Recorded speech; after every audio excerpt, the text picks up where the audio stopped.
그러면 과연 나는 어떤 하루를 살고 싶으세요? 또 어떤 인생을 살고 싶으세요? 그래서 내가 지내는 공간 속에 나의 인생이 담겨 있다고 생각해 보신 적 있으세요?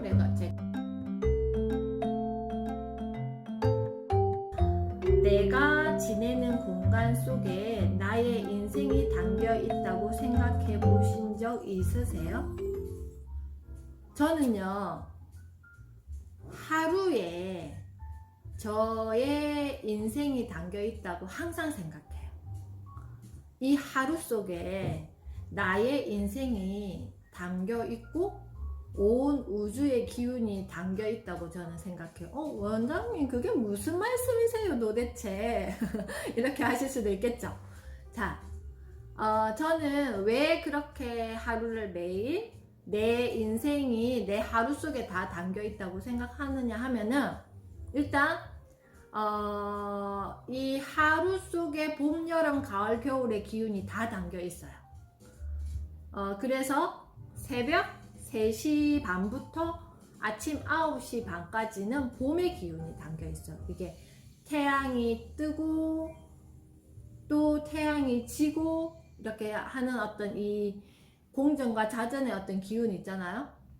그래서 제가 그런 걸 정확하게 제가 뭐 공부하고 그런 건 아니지만 새벽 3시 반에서 9시 반에 봄의 기운이 담겨 있어요.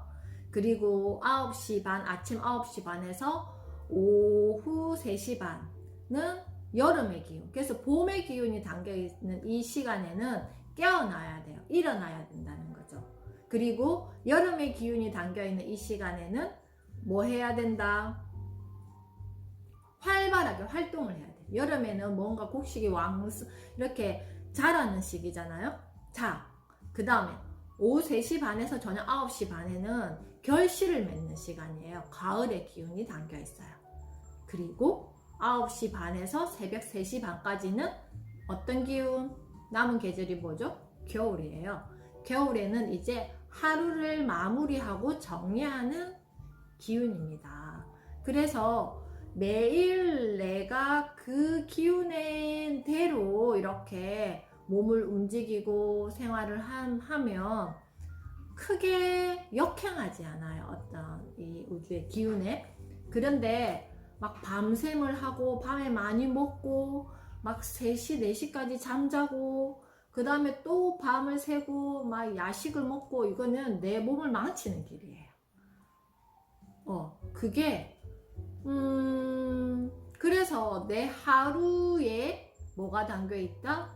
내 하루, 내 인생의 전부가 담겨 있다라는 마음으로 하루를 대하면 굉장히 하루가 흐트러 지나가지 않거든요. 그래서 이 하루를 잘 살아내면 어떻게 할 수 있다? 내 인생을 잘 살아낼 수 있다. 기초공사가 되는 거죠. 기초공사. 근데 내 하루를 잘 살아내지 못하면 내 인생에서 한 10%의 어떤 것만 내 하루에 썼어. 그러면 어떤 사람은 하루 안에서 100을 다 내 인생의 100을 시작하고 마무리하면서 하루를 지내는 사람이 있는가 하면 10일 동안 뭐 한다고요? 하루처럼 사는 사람도 있어요. 어떤 사람은 한 달을 하루처럼 사는 사람도 있고요. 또 어떤 사람은 1년을 하루처럼 사는 사람이 있어요. 그러면 과연 나는 어떤 하루를 살고 싶으세요? 또 어떤 인생을 살고 싶으세요? 그래서 내가 지내는 공간 속에 나의 인생이 담겨 있다고 생각해 보신 적 있으세요? 제가 질문했잖아요. 저거는 조금 있다가 다음에, 그리고 저거는 뭐 언제, 저거는 보기도 싫어.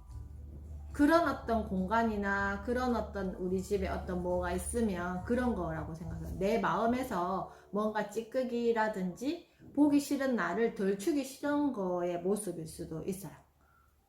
그러려면 뭔가 해결해야 되는 문제 상황들이 생기고 이랬을 때 굉장히 그거를 제대로 해석하고 해결해내기가 어려워요. 왜냐하면 내가 내 하루를 100인 내 하루를 10만 썼을 때는 내 에너지가 10%밖에 없기 때문에 힘든 거죠. 또 어떤 분들은 이 귀한 내 하루를 어떤 하나의 고민에 빠져서 며칠을 보내기도 해요. 그래서 다른 거에 집중을 못하고 새로 생산되는 에너지를 만들지 못하면서 매일매일 하루를 보내시기도 해요.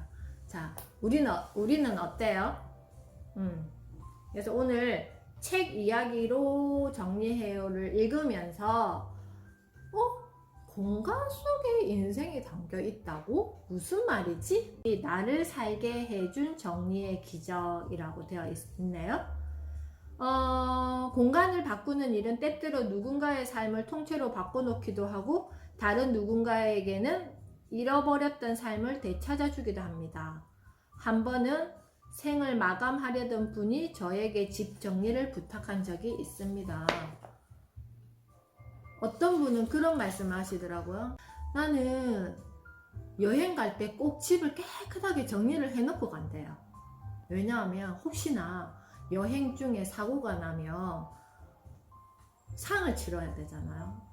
그러면 손님들이 우리 집에 오게 된다는 거죠. 그러면 막 나를 욕할 것 같다는 거예요. 그래서 여행을 가면 꼭 집 청소를 한대요. 그리고 또 어떤 분은 어떤 이야기를 했냐면은 내 죽거든 우리 집에 아무도 들이지 마라. 나의 어떤 치부를 보이기 싫다. 이런 말씀도 하시더라고요. 그래서 우리가 정말 이 공간에 대해서 한번 제가 그때도 한번 생각해 봤던 적이 있었는데 여기도 마찬가지 이런 이야기가 있었습니다. 그분은 소위 말하는 엘리트의 인물도 좋고 재력에 명예까지 모든 것을 가진 분이었습니다. 그런 분이 뜻밖에도 자살을 생각했다고 합니다. 그런데 마지막 순간에 아파트 난간에 서 있다가 문득 자신이 여기서 뛰어내리고 나면 사람들이 모두 올라와 이 어수선한 집을 보게 될 텐데 하는 생각이 들었답니다. 죽는 것보다 남들에게 더러운 집을 보여주는 게 더 싫어서 집을 정리해놓고 나서 죽어야겠다고 결심했다는 것입니다. 그래서 공간 컨설팅이 정확히 어떤 것인지 모른 채로 저에게 작업을 의뢰했던 것이었습니다. 처음 작업을 위해 집을 찾았을 때는 저희도 물론 그런 상황을 알지 못했습니다. 필요 없는 물건이니 모두 버려달라는 말이 무슨 뜻인지도 몰랐죠. 누가 봐도 좋은 집에 비싼 물건들이 많았고 사진 속의 가족들은 화목해 보였습니다. 어수선한 집이야 일하며 늘 봐왔던 것이었기 때문에 의뢰인이 생을 마감할 생각까지 했다는 것이 도무지 믿어지지 않았습니다. 그 집에서 저희 직원들이 3일간 작업을 했습니다. 그런데 어쩐 일인지 하루하루 의뢰인의 표정이 눈에 띄게 달라지게 느껴졌습니다.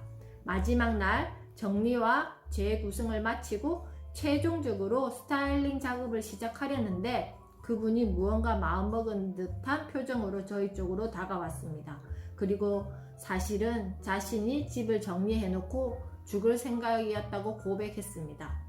죽어야겠다고 생각하고 유품 정리하듯이 공간 컨설팅을 의뢰했는데 3일 만에 그동안 살아왔던 공간이 180도로 바뀌는 모습을 보면서 정말 많은 생각이 들었다고 했습니다. 다시 살고 싶은 의지가 생겼다는 것입니다. 그러면서 스스로가 너무 부끄럽고 죄송하다며 정말 감사하다고 거듭 인사했습니다. 사람들이 부러워하는 모든 것을 가진 분인데 왜 그런 생각을 할 수밖에 없었을까요? 속상한 마음도 들었지만 한편으로 제가 하는 일이 한 사람의 소중한 삶을 되찾아 준 것 같아서 뿌듯하고 다행스러웠습니다. 공간을 바꿈으로써 삶이 조금이라도 더 나은 방향으로 변화해 갈 수 있다는 것, 그런 일이 제가 도움을 드릴 수 있다는 사실이 저에게 그 무엇과도 바꿀 수 없는 큰 기쁨이었습니다. 어떤 느낌이 드세요? 내가 정말 무엇 때문에 아파트 난간에 섰는지는 잘 모르겠지만 이렇게 공간이 바뀌니까 그 공간이 살려낸 거잖아요. 그 아파트 난간에 섰던 그분을 3일 동안 공간을 정리하면서 살려냈죠. 그죠? 펜트하우스 혹시 보셨어요?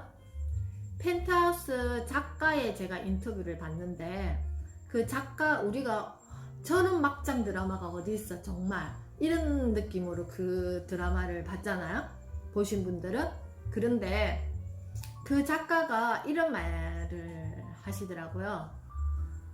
자기는 어떤 마음으로 그 글을 썼냐 하면은, 자살하고 싶은 사람이 잠깐만 내가 이거 다 보고 죽을래 하는 마음을 갖게끔, 한 가지.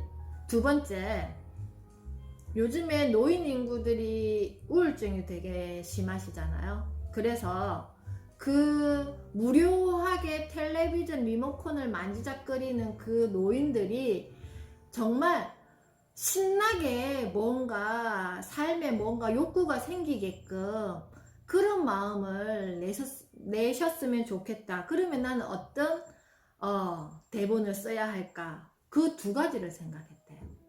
그러면 정말 그 드라마가 막장 아닌 막장이 되어야지만, 아, 난 정말 죽고 싶어 하다가도 그 드라마의 마지막이 어떻게 끝날까, 지금 시즌 2까지 하고 시즌 3은 6월달부터 금요일날 1회씩만 한대요. 그러면 더 연장해 주겠죠.